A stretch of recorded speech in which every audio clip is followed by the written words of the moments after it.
Don't you just hate those people who spring out of bed in the morning? Well, I'm kind of one of them. But truth is, you don't have to rise at 5 to better leverage your daily energy. Want to know how? Watch this short video.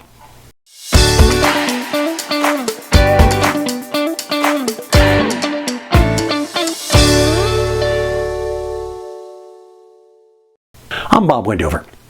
When are you at peak energy during the day? If you've been feeling burned out, you might say, never. And I empathize with that. But even if you're feeling overwhelmed, there's probably a part of every day when you feel more energy than others. For me, it's first thing in the morning. For my wife, it's about an hour after she gets up. For my friend Julie, it's in the evening. For my colleague John, it's between maybe 11 a.m. and 1 p.m. For me, those first couple of hours are sacred. I try my best not to schedule anything during that time, although that's not always possible. But I line up what I'm going to do during those couple of hours the evening before. Now, you might be thinking, isn't that wonderful for you? You work for yourself. But that wasn't always the case, and even then, I tried to preserve that time for stuff that I needed to concentrate on. If you think about the people around you that you work with, chances are you'll discover at least a couple of them who block out certain times to get focused work done. For those working remotely or hybridly, this has become easier because they don't feel like they have to hide someplace in the workplace. One of the interesting impacts of the pandemic upheaval is that it has compelled employers to re-examine work through a lens of outcomes rather than task completion. And this has been driven in large part by people saying, tell me what you need me to do. Leave me alone and let me do it on my time and in my way.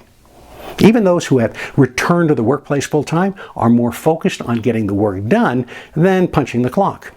The traditional 9 to 5 routine in many businesses is giving way to more flexibility in the way that work actually gets done. Why? Well, because of concerns about recruiting and retaining, especially top performers. Now, this is all to your advantage, because your boss is more likely to be open to an outcome versus task orientation. If you say, hey, I would like to block out 2 hours every day to focus on projects, reports, or whatever, without answering emails and team or Zoom chats and stuff like that, the chances are you will receive that flexibility. So, why is this so important?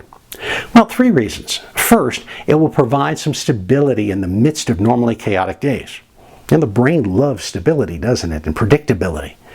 And second, you'll avoid all the distractions that sap your energy and the time it takes to recover from these distractions. And third, it will provide opportunity for downtime. Closing the door, turning off the email, even escaping to another location for a bit, gives you a chance to take a breath. And it also gives you something to look forward to in the midst of crazy busy weeks. So, what's the key to doing all of this? Are you ready? Just do it. Don't ask to do it. Don't announce that you're going to do it. Just do it. Truth is, everyone else is so busy they probably won't even notice that you're doing it.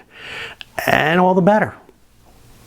What strategies do you use to block out time? We'd all like to know.